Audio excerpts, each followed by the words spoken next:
Bienvenidos nuevamente a todos a este evento de Comunidad Contable junto con el doctor Luis Henry Moya Moreno y Legis, que siempre está pendiente de los contadores públicos. El día de hoy pues trataremos un tema muy importante sobre deterioro de cuentas por cobrar y propiedades, planta y equipo para las entidades de los grupos 2 y 3 con el doctor Luis Henry Moya Moreno. El doctor Luis Henry Moya es contador público, especialista en auditoría internacional, revisoría fiscal y estándares internacionales de información financiera, con una vasta experiencia de 20 años en firmas multinacionales de auditoría y consultoría.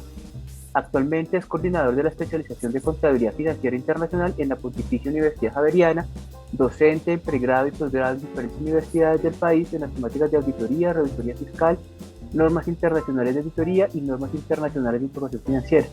Es el autor del libro Manual de Políticas Contables para Pymes. Recordarán que esta norma de pymes está en proceso de modificarse en el IASBI y el doctor Luis Henry Moya también ya está en el proceso de actualizar este libro de políticas contables con la nueva versión. Esperamos que la nueva versión internacional esté vigente a partir del 2023 y lo mismo aquí en Colombia. Y también es consejero del Consejo Técnico de la Contaduría Pública. Por favor, agradecemos nos ayuden con esas recomendaciones, verificar el audio de su equipo, si es necesario utilizar altavoces o audífonos para la mejor calidad de sonido. También para una mejor experiencia, evitar tener otras ventanas abiertas del explorador que pudieran consumir ancho de banda. En caso de que tengan inconvenientes con la conexión, lo recomendable es refrescar la pantalla del navegador con F5. Para participar, pues esperamos a las instrucciones del doctor Moya para ver si podemos hacer intervenciones o preguntas durante la conferencia o al final del tema. Y le recomendamos mantener su micrófono en silencio y solo activarlo cuando sea necesario. Por favor, identificarse al momento de entrar con su nombre y apellido para un control de nuestra reunión. Finalmente, queremos invitarlos a que se unan a nuestro grupo exclusivo en Facebook a través de nuestro grupo en Comunidad Contable de nuestra red de Legis Colombia, y también que estemos muy atentos a nuestro blog, que Legis ha lanzado un blog hace pocos meses sobre diversos temas jurídicos, contables, tributarios, para tener una mejor actualización. Es un blog con información gratuita. Finalmente, antes de comenzar con la conferencia, les presentamos nuestros próximos eventos a través de nuestra división AP Legis, con temas bastante importantes para los contadores públicos y en general pues para todos aquellos que estén interesados en temas tributarios, impuestos territoriales, laborales, revisoría fiscal, NIT para pymes, taller de impuesto diferido, que es la próxima semana. Importantísimo ahorita que tenemos cambio en tarifa según la ley 2155, ley de inversión social. Esto nos impacta a los estados financieros del 2021. Bueno, no siendo más, le doy paso al doctor Moya. Le recuerdo, mi nombre es Edwin Mauricio Romero, soy el jefe de la unidad contable de Legis y nuevamente bienvenidos a su casa y su evento. Doctor Moya, el escenario es suyo. Mauricio, mil gracias. Muy buenos días para todos. Gracias por aceptar la invitación de AP Legis. Y creo que las preguntas las podemos ir realizando en la medida en que se vayan presentando, de tal manera que pudiésemos tener, entre comillas, un conversatorio sobre estos temas de deterioro. Así que no tengo inconveniente, Mauricio, que me interrumpan. Digamos que eso hace parte de este ejercicio de ir evacuando algunas inquietudes que tengan los participantes en estos aspectos. Así que iniciamos. Bienvenidos los comentarios, las preguntas, los complementos que se pueden llegar a realizar con la experiencia que han tenido algunos de ustedes en estos procesos. Lo que queremos es un poco refrescar aquí, ir acotando, porque esto es parte del ejercicio de maduración que tenemos en la aplicación de los estándares internacionales de información financiera, que ya creo que tenemos que pasar a una segunda etapa, porque todavía en algunos casos hablamos de los nuevos marcos normativos, pero ya llevamos 10 años 6 o 7 años de aplicación. Eso significa que ya tenemos que adaptarnos y decir que esa es nuestra regulación en Colombia, que Colombia aplica ya estándares internacionales y que ese es nuestros PCGAs en Colombia. Bien, un poquito qué tenemos en la normatividad en Colombia al respecto. Vamos a tratar aquí únicamente grupo 2 y grupo 3, pero recordemos que hay 7 marcos normativos. Y cuando decimos 7 marcos normativos es que están también las normas emitidas por la Contaduría General de la Nación, y allí también hay unos temas de deterioro.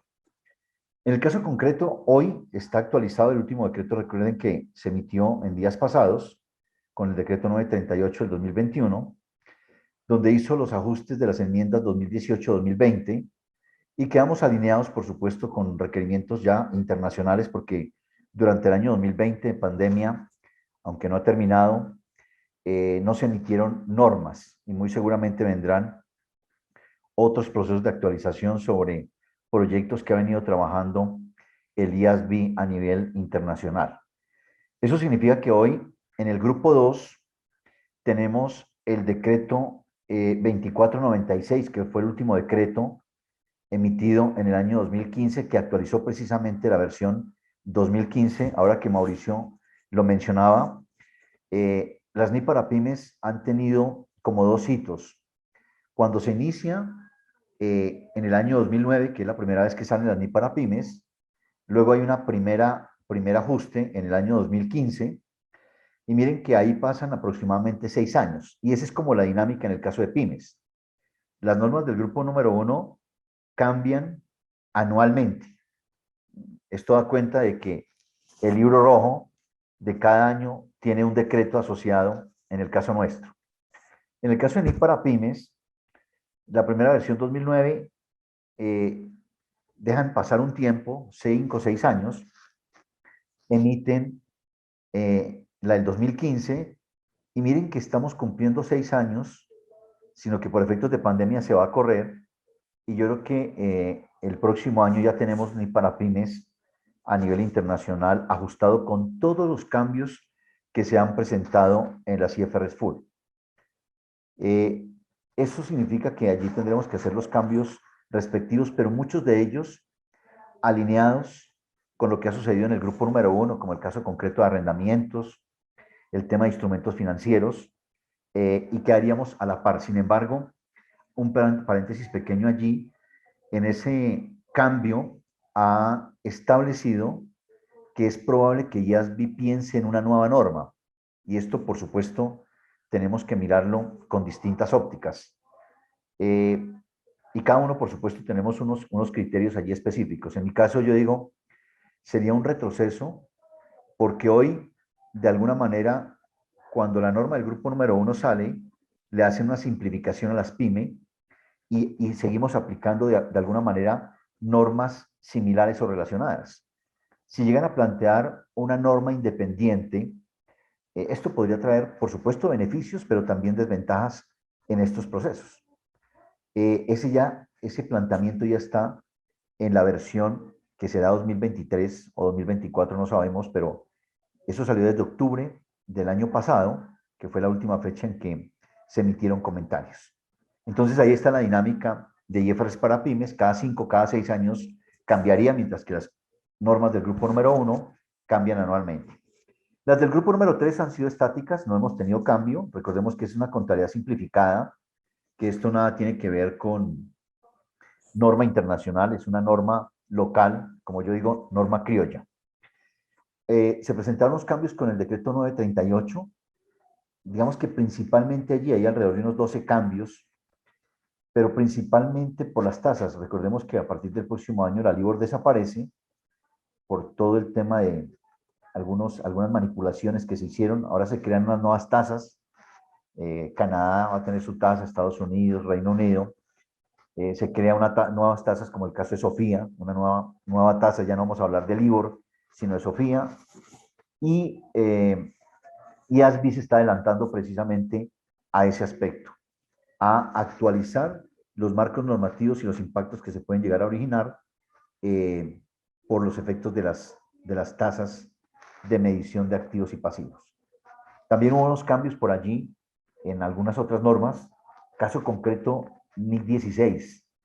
En el caso de NIC 16 anteriormente uno podía capitalizar los costos de pruebas que se realizaban a los activos, ahora ya no. O sea que este cambio, hay algunos cambios que se pueden hacer anticipadamente, o sea, a partir de este año 2021, otros que arrancarían el año 2022 para el caso del grupo número 1.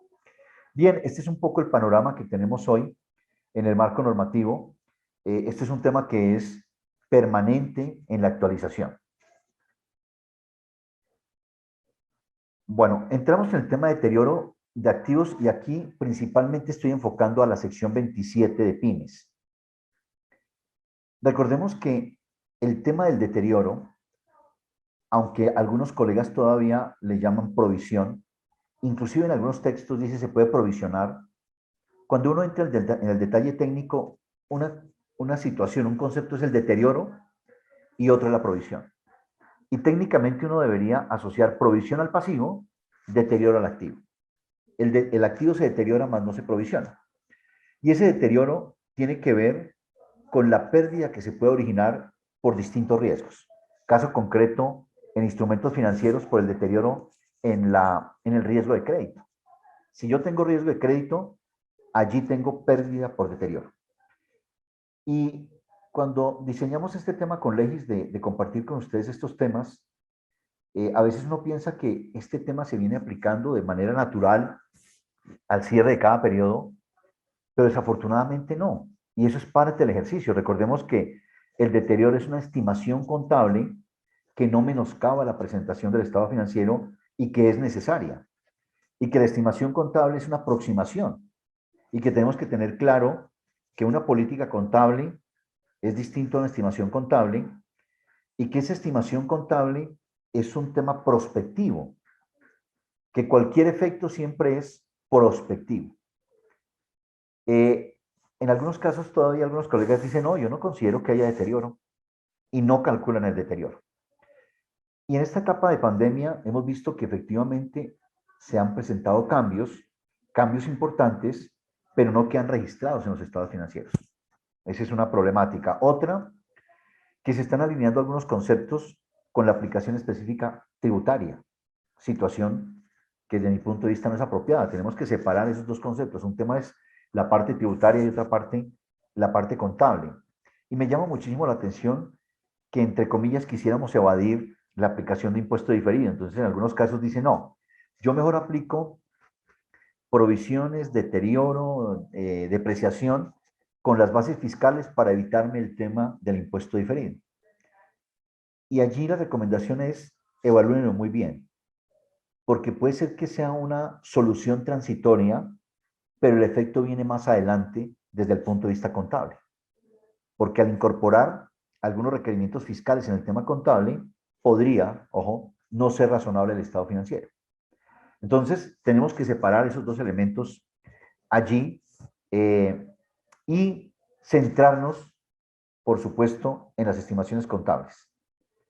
En el caso del deterioro, se genera cuando el importe recuperable de un activo es inferior al valor en libros. O dicho de otra manera, cuando el valor en libros es mayor que el importe recuperable. Eso significa que aparece aquí un concepto que es importe recuperable. Ese importe recuperable, ya vamos a ver ahorita la explicación, se tiene que realizar por lo menos al cierre del periodo. Y aquí una nueva recomendación. El deterioro no hay que aplicarlo todos los días. La norma establece en la mayoría de los activos que se hace por lo menos al cierre de cada periodo. ¿Y cómo entendemos ese concepto del cierre de cada periodo? No tiene que ser necesariamente el 31 de diciembre. Y tal vez allí nosotros no hemos aprovechado la interpretación y la aplicación del principio. Lo que persigue la norma es nivelar y considerar la potencialidad de pérdida que genera un activo a lo largo de su vida útil o de su valor económico que tenga en el tiempo.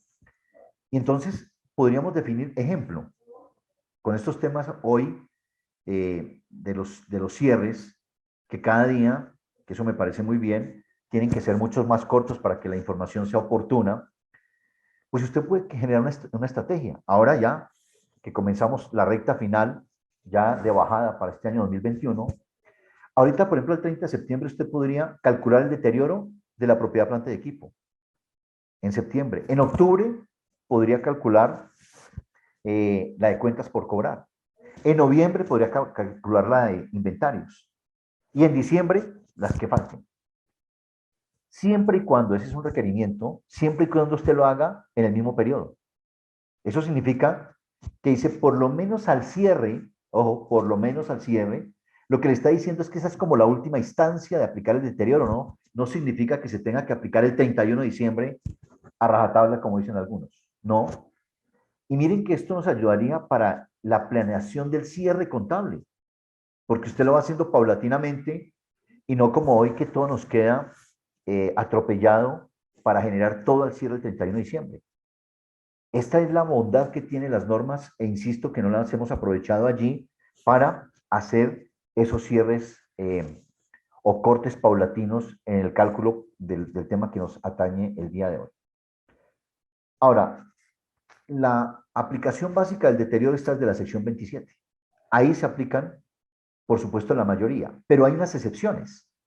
Eso significa que la siguiente recomendación, para no ser inexacto en el número de recomendaciones, es que siempre lean las exclusiones. Y entonces miren que esta sección 27 no aplica para activos por impuestos diferidos porque eso va por la sección 29, no aplica para beneficios empleados porque eso va por la sección 28, no aplica para activos financieros y instrumentos financieros porque eso va por sección 11 y 12, 10 y 11, perdón.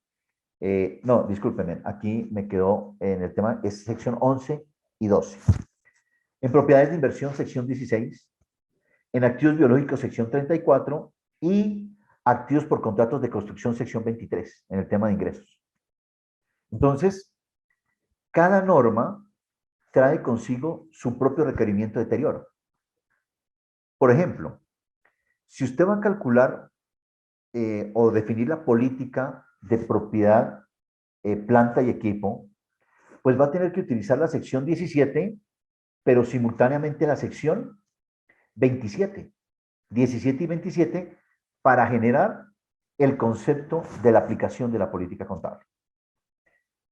Y esto va en relación con un elemento importante y es la definición de la política contable. Ustedes ahí en pantalla están viendo un ejemplo de una política contable en propiedad, planta y equipo. En la parte izquierda de sus pantallas está lo que es política contable y en la parte derecha está la estimación contable. Entonces, hablemos de esa estimación contable y es en el caso del deterioro. En el deterioro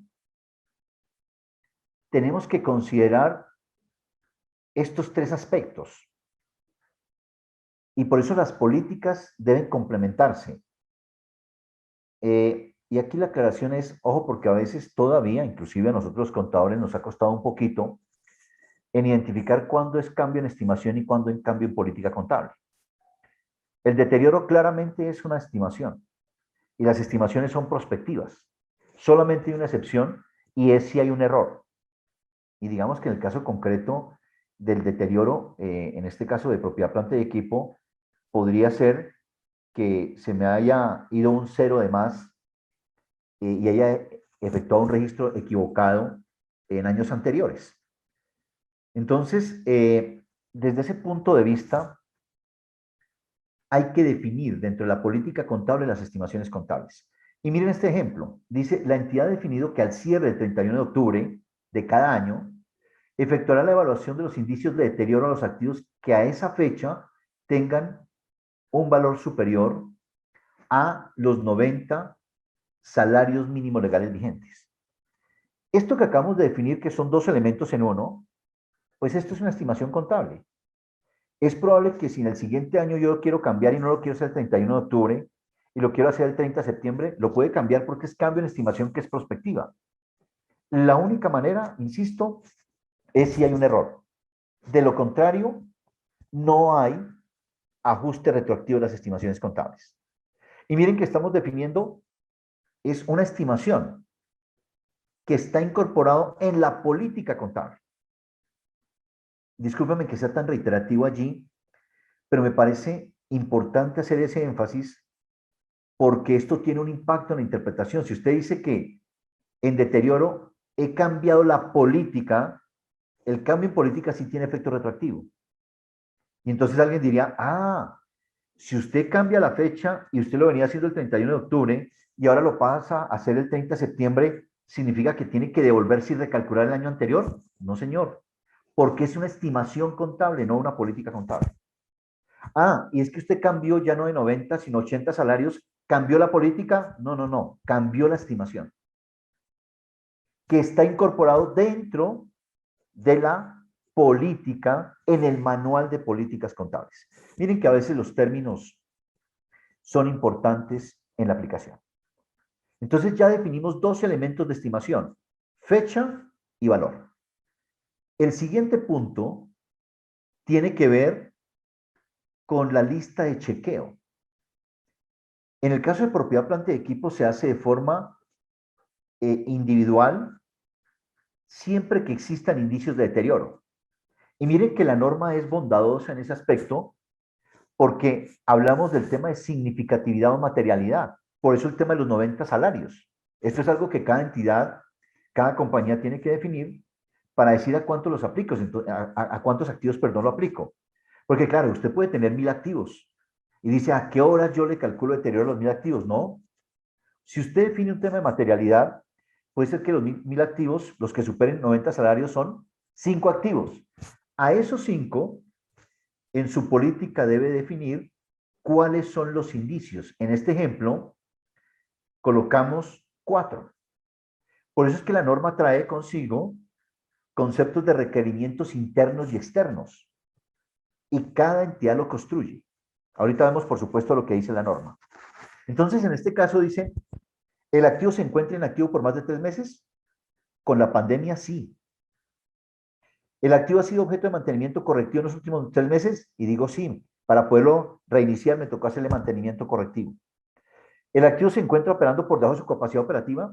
Pues sí, me tocó despedir personal, los clientes se me retiraron, entonces estoy produciendo por debajo de lo normal. ¿El activo ha sido objeto de mantenimiento preventivo? No, fue correctivo. Y cada uno de ustedes define cuántos criterios debe tener para saber si hay indicios o no. En este caso en concreto, esta entidad dijo, si el activo presenta 2 o más características, y aquí en este caso cumple 3, hay indicios de deterioro. Entonces, miren que si fuera lo contrario, hago la lista de chequeo y me dice que no hay indicios, hasta ahí llega la prueba de deterioro y usted la guarda como parte de su evidencia para mostrársela a su revisor fiscal, para mostrárselo a la superintendencia, a la Contraloría o a quien lo audite. Pero lo tiene que documentar. En muchas oportunidades decimos, ¿hay deterioro? Y dice, no, no, no, no hay deterioro. Miren que los activos están bien custodiados. Más aún, no los hemos utilizado. Cuidado con el término. Cuando un activo no se utiliza, tiene mayor probabilidad de deterioro que los que se utilizan. Y miren el ejemplo que suscitó cuando arrancó este tema de la pandemia el año pasado. Las aerolíneas tuvieron que dejar los vehículos en tierra. El mantenimiento era mucho más constante que estando en vuelo. Porque eso también pasa con los vehículos, los fluidos se bajan. Entonces, eso significa que cuando no se le hace encendido permanente o se le hace mantenimiento permanente, hay mayor probabilidad de desgaste y daño del activo. Entonces, el que el activo no se utilice es lo contrario, hay mayor probabilidad de deterioro. Las tasas de interés bajaron, los valores del mercado en algunos productos bajaron, en otros incrementaron. Esos cambios que no estamos viviendo al interior de la entidad, sino que son factores exógenos, afectan el cálculo y hay que demostrarlo. Por eso, miren que esto tiene una secuencia. Definí fecha, definí valor. Ahora, determino qué activos. Si al cierre del 31 de octubre los activos que cumplen estas características son 5, a esos 5 activos le hago esta lista de chequeo, a cada uno, una lista de chequeo. Y puede ser que en esa lista de chequeo diga, no hay indicios, hasta ahí llega la prueba, y demuestra. Pero si hay indicios, ahí sí pasamos a la siguiente parte, que es el cálculo del valor recuperable. Y todo queda, por supuesto, establecido en la política y en la estimación contable. Esto que acabo de plantear acá, que es un ejercicio académico, pero con muchos tintes de la vida real, es lo que hay que hacer, definir cuántos indicios de deterioro podría tener.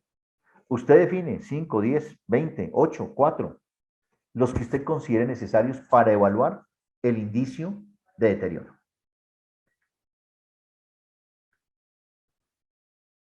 Por eso, el principio de reconocimiento y medición, y arrancamos con el tema de inventarios aquí, se evalúa al menor entre el costo y el BNR, costo y valor neto de realización.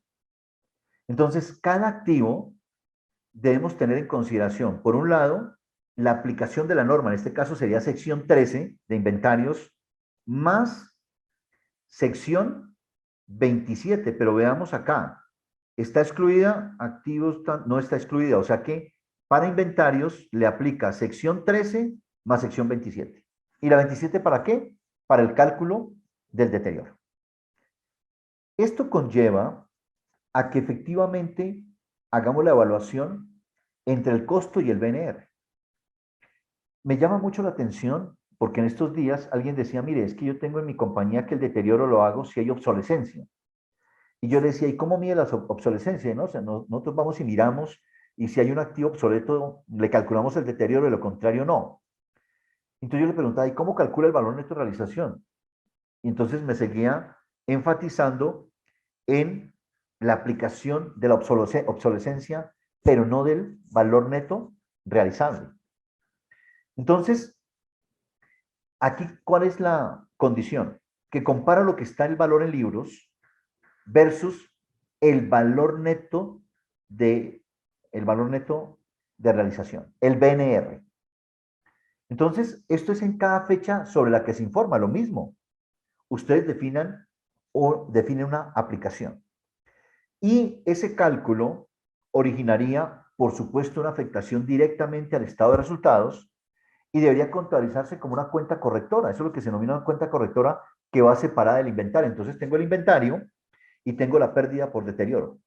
Y eso afectaría directamente el resultado. Ahora, la norma permite hacerlo de forma individual o agruparlo por línea de productos. O sea, no necesariamente el cálculo del deterioro en inventario se hace línea a línea, porque esto puede ser impracticable. Ustedes imagínense, por ejemplo, un supermercado o una ferretería, cuántas referencias tienen y cómo deberíamos aplicarlo. Aquí se pueden agrupar. Sin embargo, en mi experiencia, en una compañía que tiene alrededor de 47,000 referencias, lo hace 1 a 1. ¿Por qué? Porque ¿a qué es igual el valor neto realizable? El valor neto realizable, permítame, lo colocamos por acá en una hojita.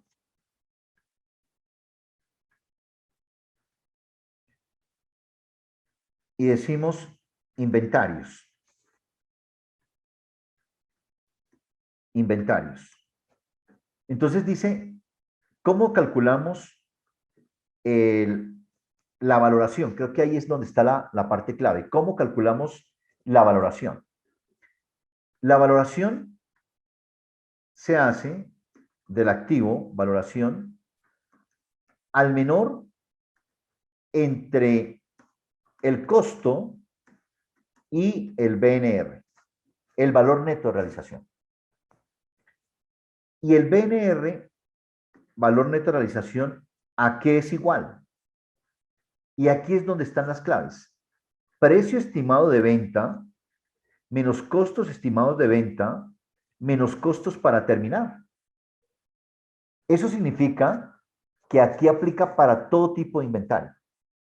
Materia prima, producto en proceso, producto terminado. Este precio estimado de venta, ¿de dónde sale? De la lista de precios. De allí sale, de la lista de precios. ¿De dónde sale el costo estimado de venta? El costo estimado de venta sale de una estimación, ojo, estimación de comisión y transporte, por ejemplo. Y el de costo para terminar, el costo para terminar es el porcentaje que falta para terminar el inventario.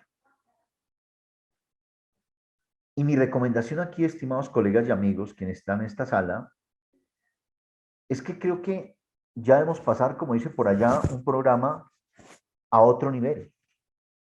Y es quitarnos algunos prejuicios sobre el tema de exactitud. Miren que a veces nosotros pensamos en que el estado financiero tiene que ser exacto. No. El estado financiero es razonable precisamente por la incorporación de todos estos requerimientos de estimaciones contables. Entonces, en el caso de inventarios, si yo tengo la lista de precios, entonces veamos el siguiente ejemplo. Yo tengo aquí el costo de una referencia. Digamos que aquí la referencia al producto es la 1025. El costo de ese producto en el inventario es de 1,980 pesos. Ese es el costo. El valor neto realizable, que es el precio estimado de venta, ¿dónde lo tomamos? De la lista de precios. Entonces yo voy y verifico la lista de precios y dice que la referencia 1025 se vende a 3,452 pesos la unidad.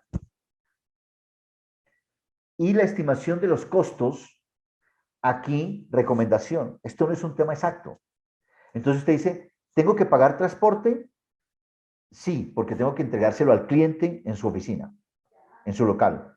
¿Tengo que pagar comisión al vendedor? Sí. ¿Tengo que pagar comisión por el datáfono? Sí. Todos esos son costos estimados de venta para poder hacer la venta.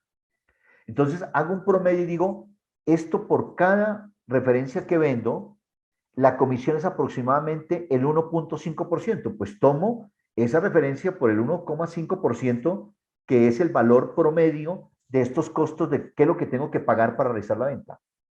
Ahora, costo para terminar. Esta referencia, ¿qué tipo de producto es? Es que esto es un producto terminado. Pues no tiene costo de terminación porque ya está terminado cero. Eso significa que mi valoración por cuál es. Dice que la valoración es al menor entre el costo y el BNR.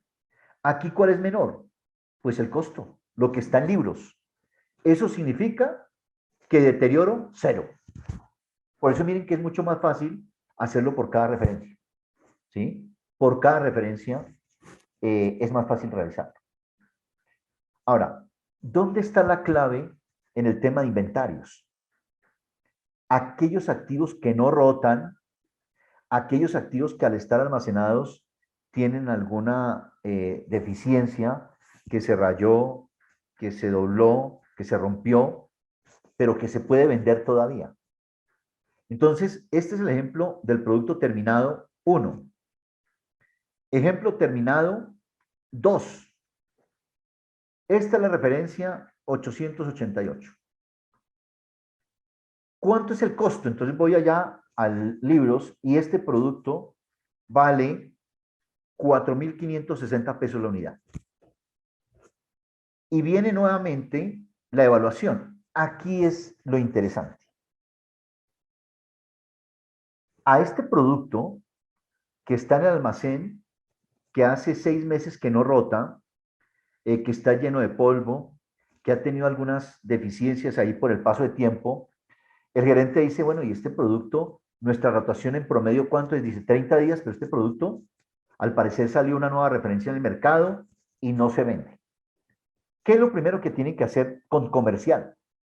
Señor comercial, esto es una alianza entre el área comercial, el señor de almacén y contabilidad. Porque por lo menos al cierre de cada mes, o por lo menos, perdón, al cierre de cada año, o sea, un tema anual, es ir a hacer una visita a esas referencias, arrancando por el sistema de la rotación. El sistema le da a uno, de alguna manera, algunos indicios, porque mire, dice, este hace 80 días que no rota, este hace 120, este 150. Esos que no rotan, les definen un precio que algunos lo llaman precio de promoción. Entonces el gerente dice, no, 6 meses, ¿qué hacemos? Feriémoslo. Eso significa que asígnele un precio estimado de venta y el gerente dice, mire, por lo menos recuperemos el 80% de ese activo. Y el costo estimado, pues nada que hacer, tengo que pagar los costos de transporte y demás. ¿Ya está terminado? Sí, cero. Esto que estoy colocando aquí en amarillo son temas extracontables de estimación, pero que parten de un elemento real que es el precio estimado de venta, la lista de precios. Entonces, en este caso, ¿qué sucede? Que la norma dice, valórelo por el menor entre el costo y el BNR. ¿Cuánto es el costo? 8.89, pero el BNR es 700. O sea que aquí sí tengo un deterioro de 188 pesos por unidad. Y eso es lo que registraría como pérdida por deterioro en ese momento. Bueno, y digamos que sobre este mismo producto sigue pasando otros 6 meses. Al siguiente año, en el anterior llevaba 6 meses que no rotaba. Y oye, ¿qué pasó con la referencia 889? No, nada que rota, nada que sale. Entonces el gerente dice, hagamos el último intento. Cree lista de precios promoción 2. Y es que vamos a vender ese producto por el 50% y saque el letrero 50%. Eso significa que el BNR es 437 y en libros está en 889. ¿Por cuánto lo valoro? Por el menor. O sea que aquí debe tener un deterioro acumulado por 451.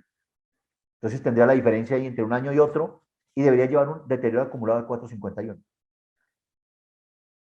Este mismo producto llega el tercer año. Cuando llega el tercer año, llevaría 24 y 6, 30 meses que no rota. Señor gerente, con 30 meses, eso ya. Entonces el gerente dice, precio estimado de venta, 0. Deterioro, 100% ya. Y sabe que déjenlo de baja, si quiere véndalo por chatarra. Ese es el ciclo que debería tener un activo en inventarios. Doctor Moya, Adelante, sí señora. buenos días, ¿cómo están todos? Aquí nos están en el chat sugiriendo que revisemos el ejemplo porque usted se equivocó y tomó fue el dato de la casilla de referencia y no del costo. A ver, un segundito. Perdón, sí, tiene toda la razón. Un segundito que creo aquí. Los jueves me cuesta un segundito, revisamos acá. Este está correcto, el número 1. Costo 1980 y 3.400 por 1980. Si vamos a colocarle aquí la referencia, si fue que me equivoqué, un color distinto. Mil gracias. Y tienen toda la razón. Aquí nos devolvemos a ver que para colocar el valor neto de realización. Tienen toda la razón. Mil gracias por la acotación. Claro, tomé fue la referencia y no el costo. El costo es 4.560.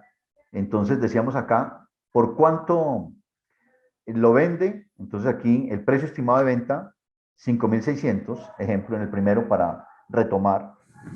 Si el precio estimado de venta es 5.600, el valor neto realizable sería 5.516. En este caso no habría deterioro porque la valoración sería por el menor que es el costo. En el segundo ejemplo decía que llevaba 6 meses, la gerencia establece que el precio estimado de venta debería valorarse por el 80%, venderse el 80% del costo, sería 3.648 la estimación de la comisión 1.5, tendríamos valor neto realizable 3.593. En este caso, existiría un deterioro de 966. Y mencionábamos que sigue pasando el siguiente año y dice la gerencia, no, vendámoslo por el 50. Miren que aquí tengo, un segundito, en el primer mes, en el primer año, perdón, 967 deterioro. Al siguiente año vuelven a determinar la lista de precios y dice, llévelo por el 50%. Eso significa que se sube a 2.314. Pero como ya tenía 967 en el segundo año, haría únicamente un deterioro de 1.347 acumulado de 2.314. Y ya llevaría el segundo año.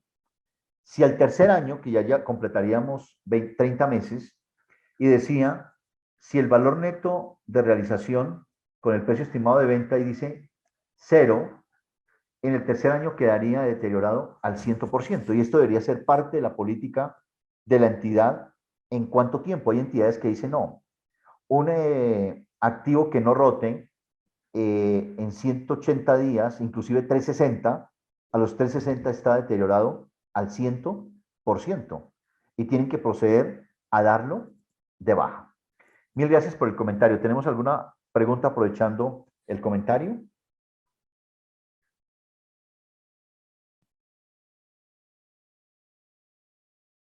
Allí en Legis, ¿me escuchan, por favor? Doctor Moya, si lo escuchamos, por el momento no hay más inquietudes en el chat. Listo, mil gracias a Hernán que me colocó por acá y a Luzmeri. Mil gracias.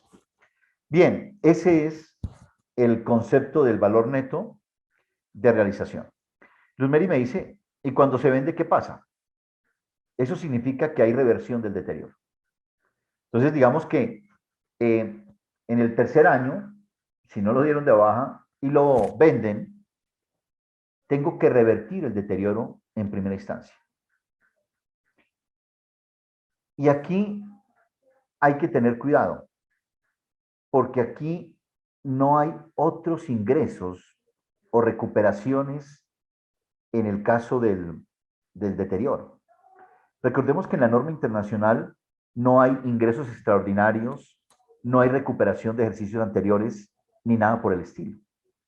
Entonces, permítanme acá que esto, pues no lo debería hacer, pero solamente para ilustrarlo, si yo tengo aquí un gasto de deterioro y digamos que acá deterioramos los 4.560 y lo llevamos contra la pérdida por deterioro,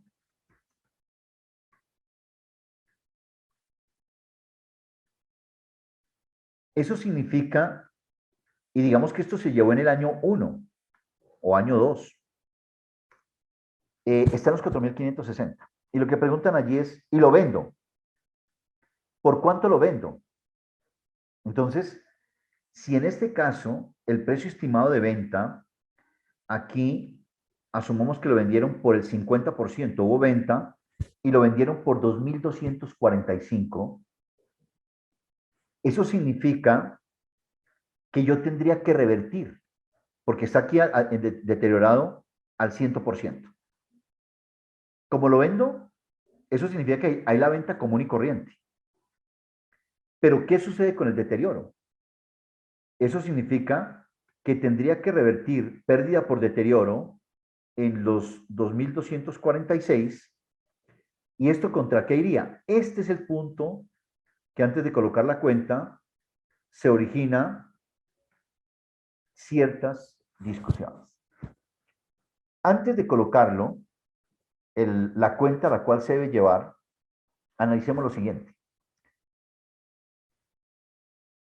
¿Cómo proceden los ingresos en las pymes? La sección 23 de pymes dice que el ingreso se origina por venta de bienes, prestación de servicios, uso por parte de activos que generen intereses, regalías, dividendos, contratos de construcción. Noten ustedes que en el ingreso por ningún lado dice recuperaciones, ni deterioro, ni nada por el estilo. Pero en la norma de la reversión de deterioro dice, llévese contra ganancias. Y eso significa que la ganancia, aquí es estado de resultados, pues deberíamos revertir el gasto por deterioro. Y ya sé que me van a preguntar en el chat, pero es que esto queda con saldo negativo en la cuenta. Recuerden que la norma internacional ya no tiene dinámica, no tiene débitos y no tiene créditos, porque la norma internacional está basada en presentación. Entonces, no se preocupe para nada cómo lo hizo en la contabilidad. A mí no me gusta ya colocarle aquí cuentas, porque casi siempre me dicen, y eso lo llevaría con la cuenta 522010. No, la cuenta que usted tenga en el plan de cuentas no pasa nada, porque lo más importante es la presentación. Entonces, ¿qué sucede?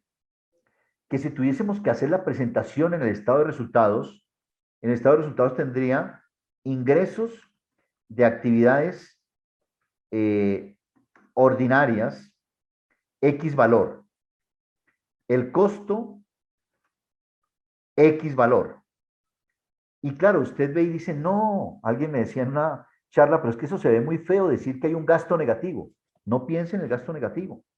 Simplemente cuando usted lo presenta, va a colocar reversión del deterioro y coloca aquí los 2.246 en la presentación. O sea que contablemente debería revertirse. Por allí, recuerdo a mi profesor de contabilidad que decía, en contabilidad lo que se hace, se deshace. Y aquí una reversión. Y claro, nosotros pensamos que como pasó de un periodo a otro, esto tendría que llevarlo como a un ingreso. Ahí no hay ingreso.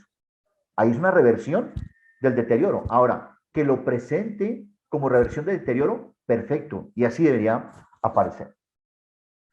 Entonces, aquí no se genera ningún tipo de ingreso. Y miren, y discúlpenme que haga un pequeño paréntesis y me salga un poquito del tema de deterioro.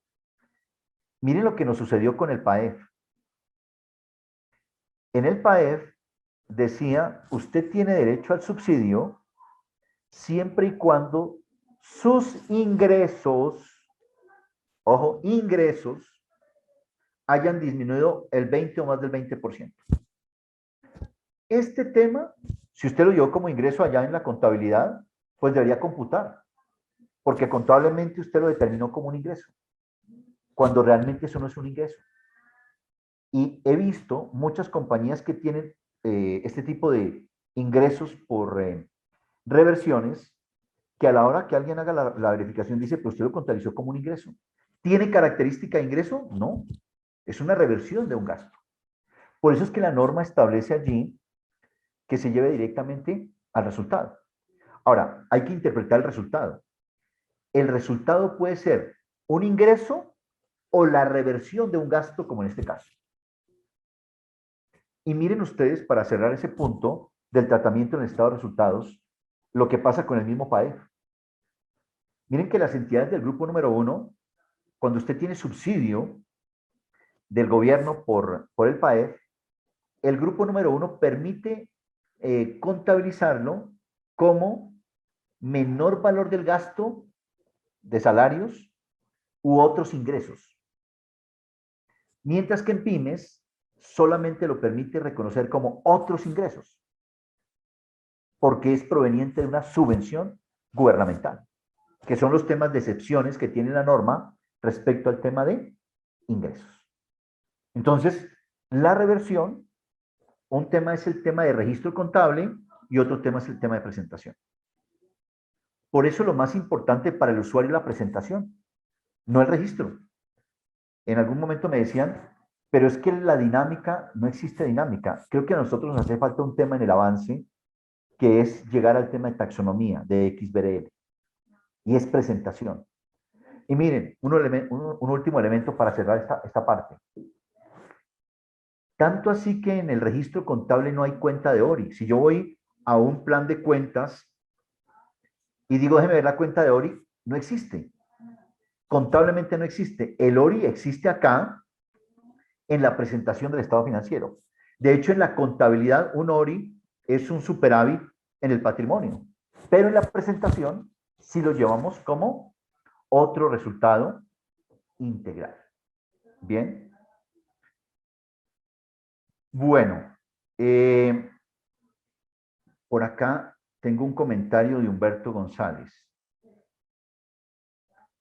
Dice, buenos días, cuando los precios de lista están por encima de precios de mercado para el producto, ¿cómo se impacta el cálculo del BNR? Humberto, la lista de precios para este caso es su punto de referencia, el que tiene usted, no el de la competencia. Entonces, si yo tengo un producto que es similar, porque usted vende guadañadoras de una marca X y la competencia vende esa misma marca X, y yo la tengo a un precio porque obviamente tengo algunas bondades con el proveedor, esa es mi lista de precios. Y ese es mi punto del BNR. Por eso es que el BNR dice precio estimado de venta y el punto es la lista de precios de la entidad.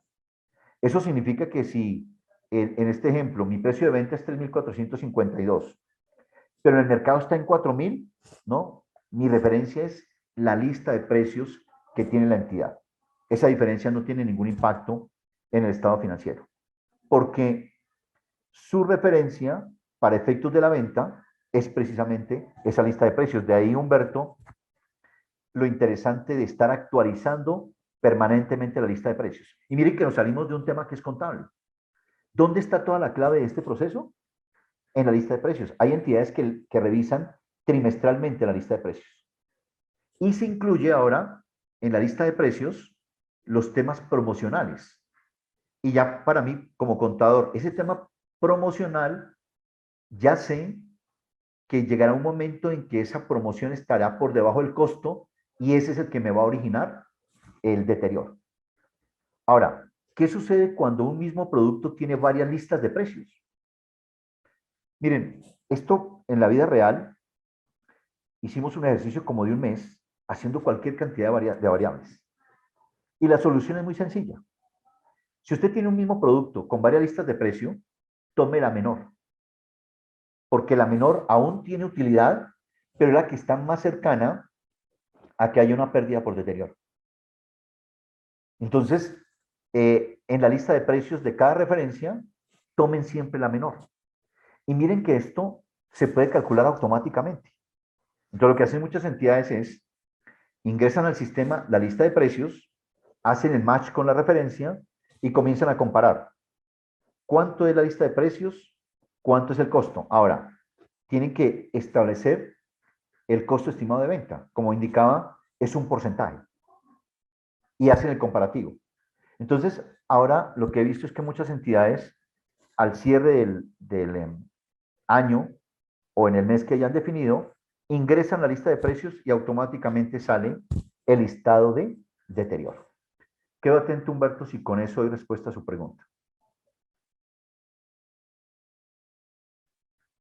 Hernán Garnica dice, esencia, es que es un gasto.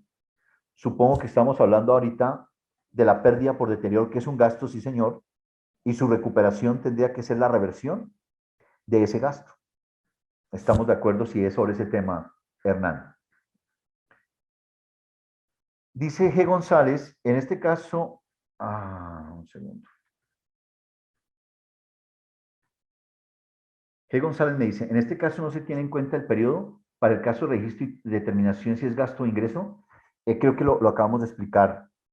Y es, técnicamente, ese periodo no debería generar un tema de ingresos. Es que ese es un punto importante. El hecho de que yo cierre, si es antes del cierre es gasto, pero si cierro después, debería ser ingreso. Esto que sucede es la teoría de la contaduría. En la contaduría sí, un tema específico dice tiene que llevarse como ingreso. En este marco no, es una reversión del gasto, independientemente del periodo al cual pertenezca por lo que indicaba anteriormente. Ya no hay dinámica. Por eso es que la norma dice, llévelo contra resultados. Alguien me decía, pero si es la interpretación de llevarlo a resultados, eso significa que la norma me permitiría gasto o ingreso. Y yo le digo, sí, totalmente de acuerdo, es la interpretación adecuada. Y entonces el tema es que genera un ingreso ¿Cumple la definición de ingreso? No. Como alguien mencionaba, cumple la definición de gasto. Quedo atento allí para las dos personas que me preguntaron. Ah, ok, Hernani y Humberto, mil gracias. Perfecto. Bueno, muy bien. Eso significa, estimados colegas y amigos, que cada activo tiene su propia condición para el cálculo del deterioro.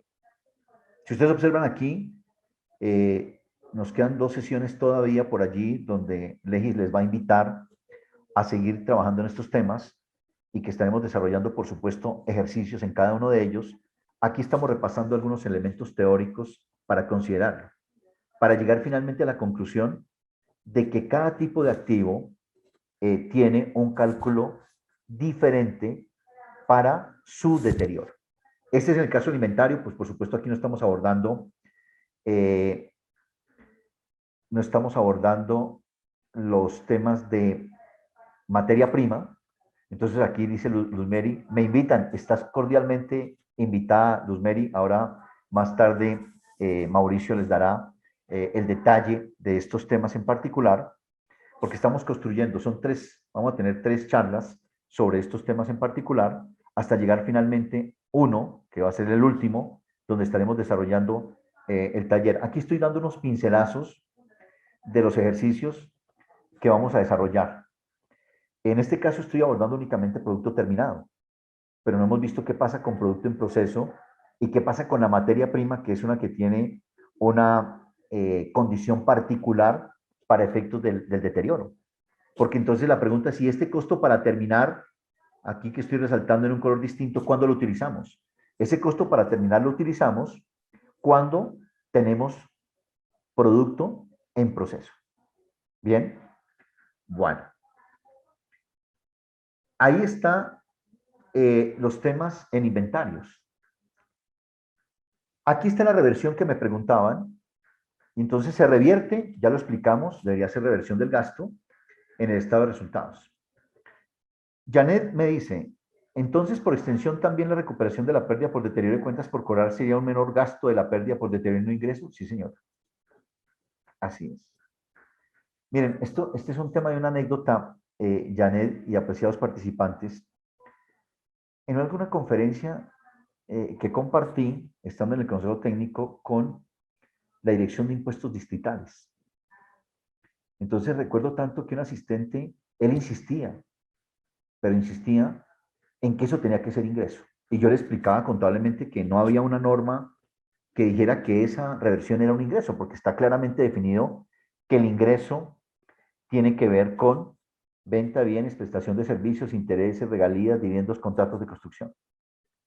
Entonces finalmente se me ocurrió diciéndole, bueno, ¿y esto tendría un efecto en la base tributaria?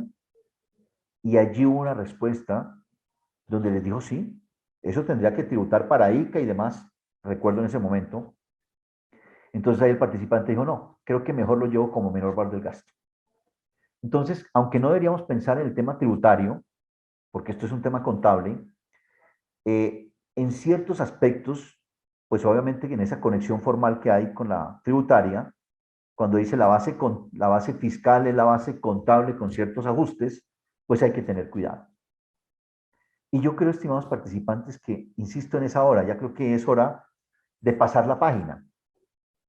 Y yo los entiendo porque ya, desafortunadamente, yo también me considero de la vieja guardia, porque yo fui formado también en plan de cuentas. Y he tratado de hacer ese luto allí, de ir olvidándome de las cuentas contables. Las cuentas contables ya no son importantes. El principio fundamental es la presentación. Las cuentas contables es un tema accesorio. Y antes de que me hagan la pregunta, de una vez la respondo. Porque ustedes me van a decir, ¿y la superintendencia?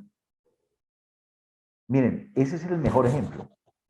Y traigo a colación aquí, discúlpenme en un pequeño paréntesis, Super Solidaria. Si ustedes buscan la trazabilidad del plan de cuentas de Super Solidaria, ustedes van a encontrar que en el año 2018 la Super Solidaria sacó un plan de cuentas. Y tenía un artículo que decía, y este plan de cuentas tendrá efecto a partir del año 2019 para efectos contables. Y entonces se le dijo, no, señores, usted como superintendencia ya no puede regular en temas contables. Es libertad de la entidad que lo contabilice en la cuenta que quiera. Lo que sucede es que ella como organismo de inspección, vigilancia y control le obliga a reportarlo en ciertas cuentas y uno entiende, porque si no esto sería una torre de Babel, que cada quien le reporte como quiera a la superintendencia, pues la superintendencia tiene que hacer un trabajo exhaustivo para unificar y poder comparar y sacar las estadísticas y demás. Entonces lo que hacen las entidades de vigilancia y control es unificar a través de unos planes de cuentas.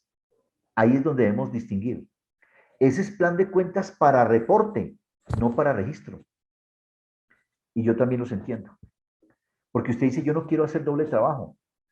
Entonces yo tomo el plan de cuentas para la entidad, para el registro contable, el mismo que tengo para la superintendencia. Es una decisión eminentemente de cada entidad. Pero la realidad es que usted debería aplicar su plan de cuentas que usted haya definido. Y le reporto. No, es que no me gusta hacer homologación. Bueno, respeto la decisión. Pero ese plan de cuentas de las superintendencias no es un tema obligatorio para el registro contable. Es un tema obligatorio para efectos del reporte. Y si no, miren la siguiente situación. Hay entidades que le reportan a Superfinanciera, le reportan a Contaduría y le reportan a Supersociedades. 3 planes de cuentas. ¿A cuál le hago caso si son todos diferentes? Esos son de reporte, únicamente de supervisión. Entonces, desde ese punto de vista, ahí es donde tenemos que aplicar el criterio. Yo sé que esto todavía nos hace falta. Y nos hace falta es porque, aunque hemos evolucionado, recuerden que uno primero gatea, luego camina y luego corre. Yo creo que estamos terminando la etapa de caminantes. Ya pasamos por gateadores, estamos en el tema de caminantes y yo creo que pronto estamos dispuestos a comenzar a correr. Pero esto conlleva ajustes. Y ese ajuste, lo primero es la convicción nuestra como contador de desarrollarlo.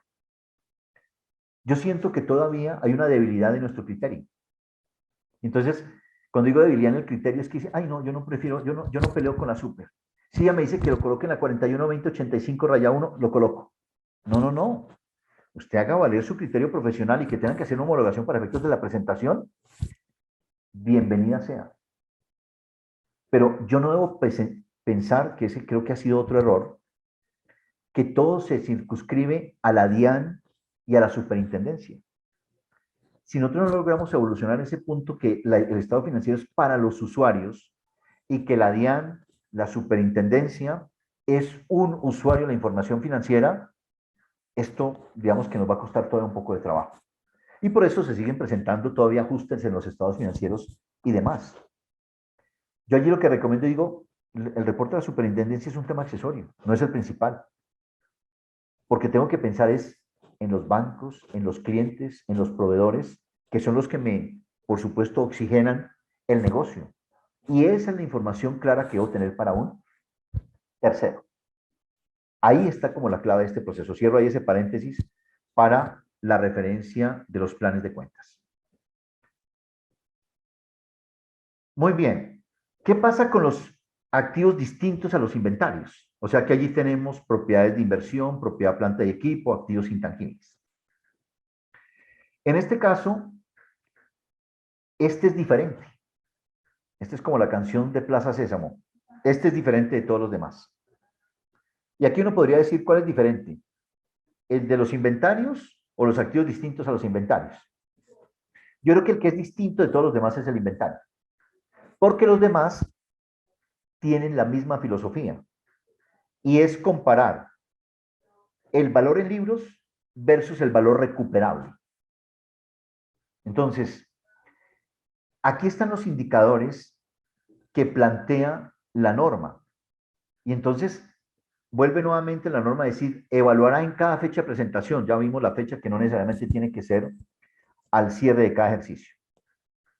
Y en este caso en particular, las entidades en los activos distintos a los de inventarios tienen la posibilidad de hacerlo de 2 maneras. Lo pueden hacer de forma individual, como lo planteé ahorita en la política que les mostré, en la política contable, o lo pueden hacer agrupando activos, que eso es lo que se llaman las UGEs, las unidades generadoras de efectivo. Entonces, cada entidad tiene la potestad o de hacerlo de forma individual o de hacerlo de forma colectiva a través de la unidad generadora de efectivo. Si ustedes me lo preguntan, ¿cuál es más fácil? UGEs. UGEs, no individual, sino UGEs. Ahora, cuando nosotros aplicamos deterioro, siempre, esto casi que se convierte en una regla. Si existe algún indicio de deterioro, la entidad tiene que ajustar la vida útil, el método de depreciación y el valor residual. Eso no lo estamos haciendo hoy. Pero eso es la consecuencia del efecto del deterioro. O sea, el coletazo del deterioro es que se tenga que ajustar la vida útil, el método de depreciación y el valor residual. Estas fuentes internas, miren que la norma me plantea unas referencias. Entonces, la fuente interna es que haya obsolescencia, deterioro, cambios significativos en el uso, el rendimiento económico, si es un activo ocioso, si está en mantenimiento, si está en reestructuración, si hay planes de disposición del activo, me genera una lista de chequeo. Y yo tomo cuáles me aplican para mis activos. Y de las fuentes externas, el cambio en valor, la tasa de cambio, el entorno, la parte jurídica, la parte ambiental. Y yo construyo, con base en esto, fue que construimos, discúlpenme, voy un segundito, fue que construimos esta pequeña lista de chequeo de indicios. La norma me da una serie y yo tomo unos. Aquí en este caso, pues aunque cortica era para el ejemplo académico, tomamos 4 elementos. Pero aquí podría colocar más. Por ejemplo, aquí podríamos colocar, hubo incremento en la tasa de interés, hubo incremento en el valor de mercado, para poder, digamos que afinar un poquito si hay o no indicios de deterioro. Ahora, no significa que no, con estos 3 no pudiésemos hacer la identificación de si existe o no indicio de deterioro. Claro que sí. Cada entidad es autónoma. No le dice cuántos. La norma le da unos lineamientos para efectos de la aplicación. Aquí está el punto. Miren que lo podemos hacer como un activo individual o como una UGE, unidad generadora de efectivo. El activo individual puede ser en esa condición que acabamos de mencionar, cierra 31 de octubre, a los activos que superen 90 salarios. Ese es individual. UGE es si tiene UGEs. ¿Qué es una UGE? Es la unidad más pequeña capaz de producir flujo de efectivo. ¿Qué ejemplos tenemos? Miren, en la norma siempre nos colocan como ejemplo el caso del tren de Santa Marta. El tren es una unidad generadora de efectivo que está constituida por el ferrocarril, los vagones y la locomotora. Miren que si hace falta alguno de los 3, no puedo transportar el carbón. Pero yo no puedo decir cuánto me produce la carrilera, cuánto me produce el vagón. No. El que genera el flujo de efectivo es el conjunto completo. Eso es una UGE. Entonces, ese es el ejemplo de una UGE. Otro, un salón de clases. Si en este momento estuviésemos sentados allí en Legis, en la calle 26, Legis tiene una UGE que es su salón de clase. La universidad tiene un salón de clase. Ese es el otro ejemplo. El estudiante paga 6 millones de pesos al semestre. Pero yo quiero saber cuánto me produce el pupitre, no. ¿Cuánto produce el escritorio? No. El computador, no. De forma individual no lo puedo determinar, pero en conjunto, sí. Porque yo digo, mire, para prestar el servicio de educación necesito 40 pupitres, 40 escritorios, 40 computadores, un salón de clase, un tablero, un videobin. Eso es la unidad generadora de efectivo. En el caso de sus compañías, usted produce prendas de vestir. Eso significa que necesito 4 o 5 máquinas para producir el activo. Esa es una UGE. Por eso es mucho más fácil calcularla con UGEs que con activos individuales. ¿Sí? Entonces, hay 2 opciones. O lo hace por activo individual o lo hace por UGE. En cualquiera de los 2 casos, el deterioro se calcula de la misma forma. Comparo el valor en libros versus el valor recuperable. ¿Y el valor recuperable a qué es igual? Miren que el valor recuperable es el mayor, entre el valor razonable menos costos de disposición y venta y el valor en uso. que es donde mayor dificultad tenemos en estos procesos, de cómo calcular el valor en uso y cómo calcular el valor razonable y los costos de disposición y venta. Entonces, todos los activos distintos a inventarios se calculan de esta manera. Miren que el inventario que hicimos, comparamos el costo versus el BNR y registramos el menor y la diferencia de deterioro. En los demás activos se compara valor en libros versus valor recuperable. Y el valor recuperable es el mayor entre el valor de mercado, que es otra definición, en cuánto lo podría vender, y el valor en uso. Y ahí determino. Y miren lo interesante de este ejercicio. Usted puede tener, casi una universidad, 15.000 activos. Y usted determina que lo va a hacer de forma de UGE. A través de UGEs, entonces tiene 40 salones de clase, tiene 40 UGEs. Y entonces dice, listo, le voy a hacer el cálculo a las 40 UGEs. Ahí en este caso, es mucho más fácil calcularle el valor en uso, porque yo puedo determinar cuánto me produce el salón de clase por la vida útil. Entonces es muy sencillo porque si en el semestre ese salón de clase lo utilizo en 4 o 5 facultades, yo puedo determinar mensualmente cuánto me produce el edificio, lo proyecto por los años, lo traigo a valor presente y me genera el valor en uso. Casi siempre el valor en uso es superior al valor recuperable, al valor en libros. Entonces termina no existiendo deterioro, pero hay que demostrarlo. Ahora, desde el punto de vista contable, usted monta la hoja una vez y ya lo que tiene es que alimentarla. Y simplemente enter con un cambio y le determina si existe o no deterioro, y ese es el soporte para efectos del cálculo. Insisto en quitarle allí un poquito el miedo de hacer, por ejemplo, valor en uso. Entonces, en las próximas charlas estaremos hablando de cómo calcularlo, de cómo desarrollar cada uno de estos elementos para efectos de llevarlo al registro contable. En esa medición del importe recuperable, que es el mayor entre el valor en uso y el valor razonable menos costos de venta, si cualquiera de estos dos importes es mayor, ese es su valor recuperable. Pero la norma trae un truquito. Me devuelvo un segundito. Y es que si usted calcula, en este caso, si usted calcula el valor razonable y el valor razonable ya es mayor que el valor en libros, ya no hay deterioro. Y no tengo que calcular el valor en uso. ¿Sí? Porque ya es mayor, ya no existe.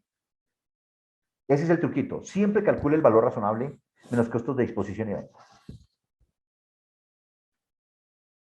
Ahora, este valor razonable tiene las siguientes condiciones. Hoy, esto que ustedes ven aquí en esta lámina corresponde a los términos que están en el grupo número 1. Y los traje al grupo número 2 porque para efectos de la explicación es mucho más sencillo. Es probable que en el año 2023, como mencionamos al comienzo de esta charla, haya algunos cambios. Desafortunadamente hoy tenemos oportunidades de mejora en el cálculo del valor razonable. Primero, a veces confundimos valor razonable con valor de mercado. No es lo mismo. El valor de mercado es un referente del valor razonable. ¿Qué es el valor razonable? Precio de intercambio de un activo, cancelación de un pasivo entre partes interesadas debidamente informadas en una fecha determinada. Pero ese valor razonable se tiene que ajustar con el enfoque y la jerarquía. La sección 11 y 12 de pymes también tiene enfoque y jerarquía. No lo explica de esta manera, pero también tiene enfoque y jerarquía. Y entonces cuando nosotros aplicamos valor razonable, porque recuerden que esto lo necesitamos ¿para qué? El valor razonable lo necesitamos para calcular el valor recuperable, miren, porque necesito calcular el valor razonable menos costos de disposición y venta. Entonces necesito hacer la aplicación del valor razonable. Primer recomendación en este punto. No necesito contratar a evaluador. Usted como contador lo puede hacer. ¿Qué significa el enfoque? ¿Qué voy a tomar? Y miren que el enfoque puede ser mercado, puede ser ingresos o puede ser costo. Y entonces, en este caso en particular, el mercado, digamos que este activo es 1.200. 1.200. Pero si yo hago un flujo de caja descontado por ingresos, el activo me produce 1.800. Y el costo, reponerlo, vale 1.000. Miren que tengo tres valores razonables. Ahora, en este caso, como estoy estimando es el valor razonable menos costos estimados de venta, lo que estoy buscando es cuánto es el valor de mercado.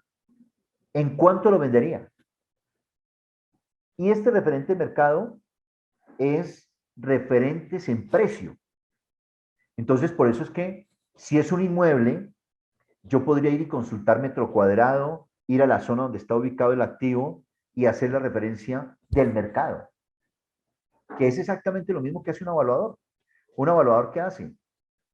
Va y verifica cuánto vale el metro cuadrado al norte, al sur, al oriente, al occidente de ese sitio. ¿Cuánto es el promedio de vetustez o de antigüedad que tiene el activo? ¿Cuántos son los metros cuadrados? Y determina un valor. Eso es lo mismo que debemos hacer acá. Ya no es obligatorio un tema de avalúo.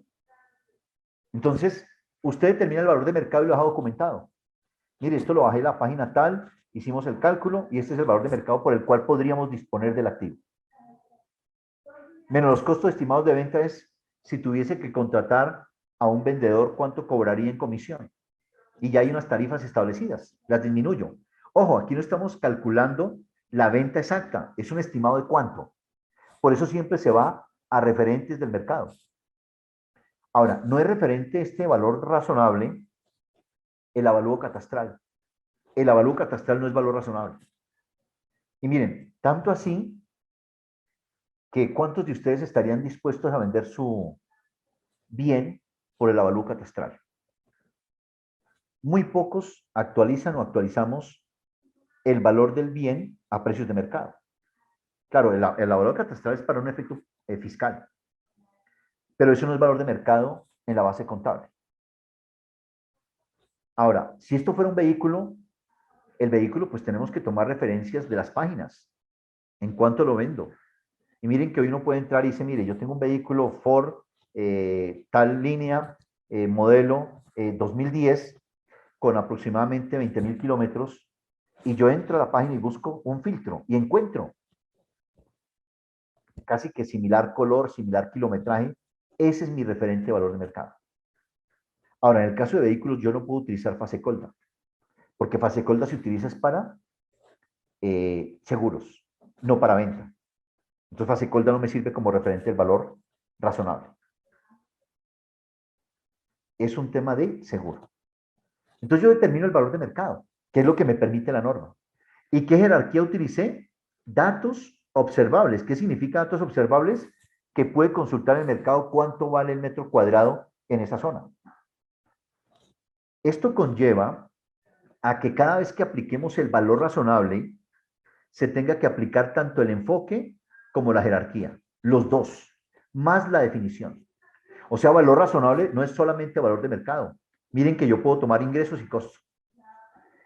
Como esto es una herramienta que estamos utilizando para deterioro, lo que dice en el deterioro es, tome el valor razonable menos costos de disposición y venta, o sea, como si lo fuera a vender. ¿El más adecuado cuál es? Valor de mercado. Y lo deja documentado.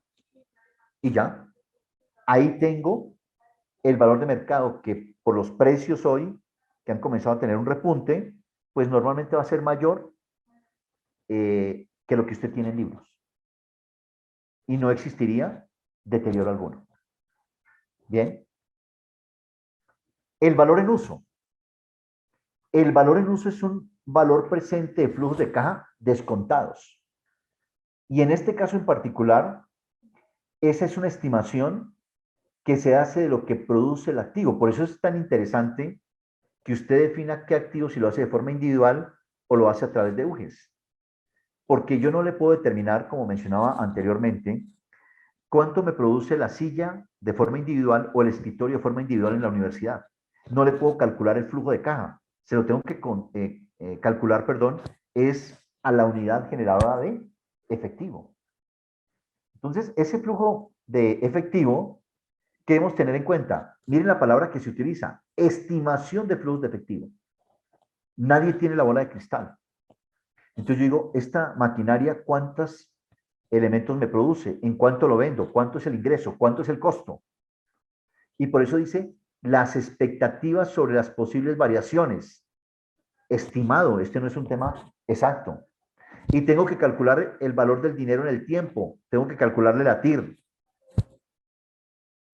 Eso significa que esos elementos del cálculo del valor en uso, como la estimación de flujos de efectivo, la expectativa de variaciones, el tema de la TIR por el valor del dinero en el tiempo, los precios de incertidumbre que se pueden originar, los factores de liquidez, son los que debo tener en cuenta para calcular el valor en uso.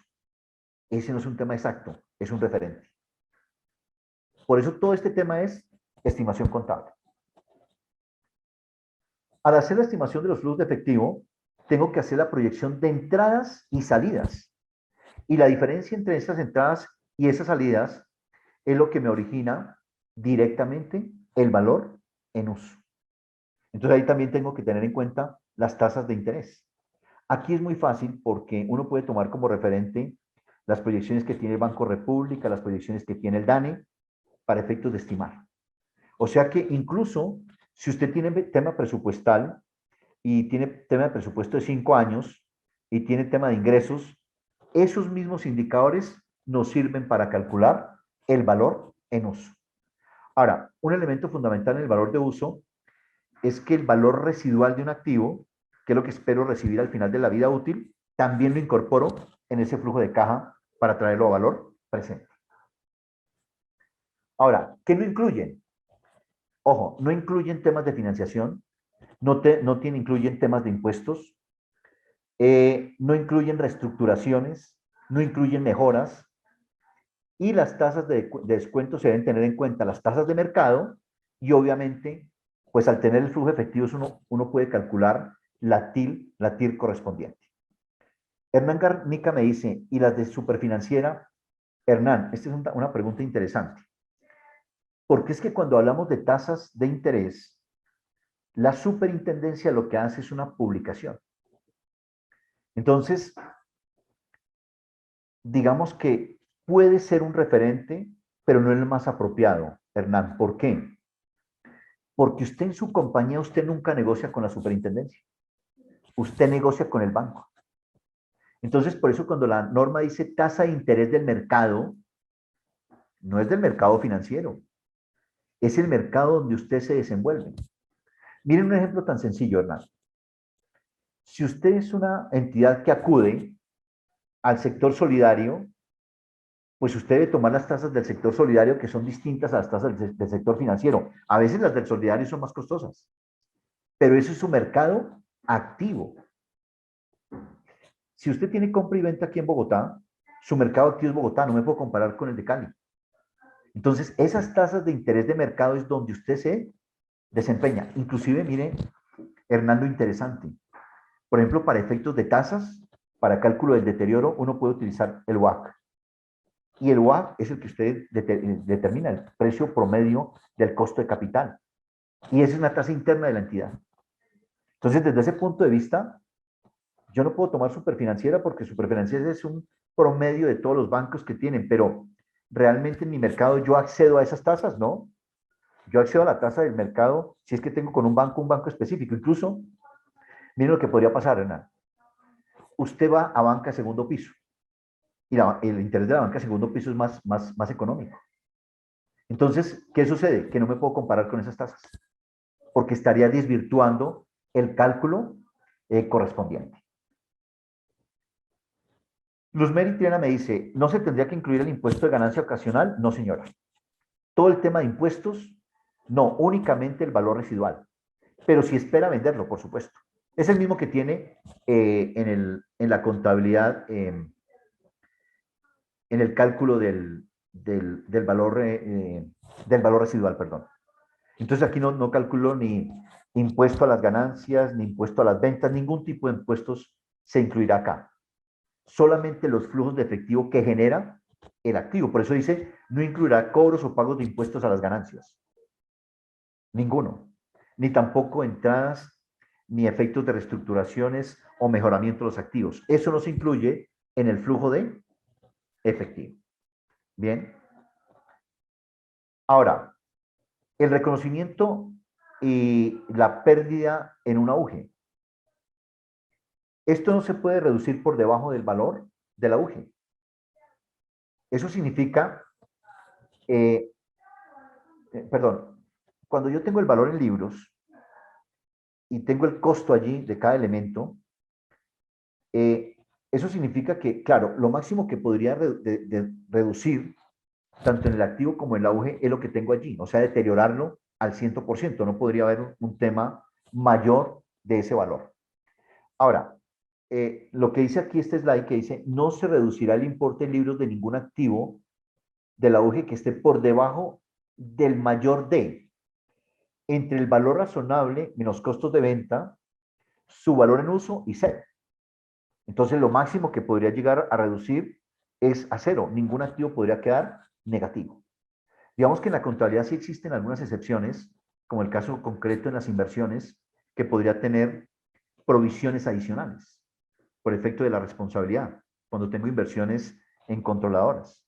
Pero en el caso del activo, no lo puedo reducir por debajo de cero, y por eso es que el valor recuperable dice que es el mayor entre el valor en uso y el valor razonable menos costos estimados de venta. Y lo comparo con el valor en libros para determinar cuál es el valor del deterioro. Ahora, en el caso de las unidades generadoras de efectivo, se hace sí, solo si el valor recuperable es inferior al valor en libros. Eso significa que si hay un tema de plusvalía, porque aquí entran los temas de plusvalía. ¿Por qué? Porque, por ejemplo, la entidad pudo haber comprado otra entidad y esa entidad es una unidad generadora de efectivo y tiene plusvalía. Entonces, aquí tenemos que tener en cuenta que se tiene que, en estricto orden, reducir el importe de la plusvalía que ha originado ese auge. Y posteriormente se disminuye de manera proporcional el valor, del valor del deterioro en cada uno de los activos que componen directamente ese auge. Entonces, sobre esto estaremos en próximos eventos desarrollando un ejercicio considerando estos temas interesantes, que es cómo en un auge podemos disminuir la plusvalía y cómo se distribuye proporcionalmente el cálculo del deterioro. Bien, esto es lo que teníamos para ustedes el día de hoy en esta primera parte de el deterioro en los activos en pymes. Aquí, digamos que de manera general, hemos abordado la base conceptual de lo que se aplica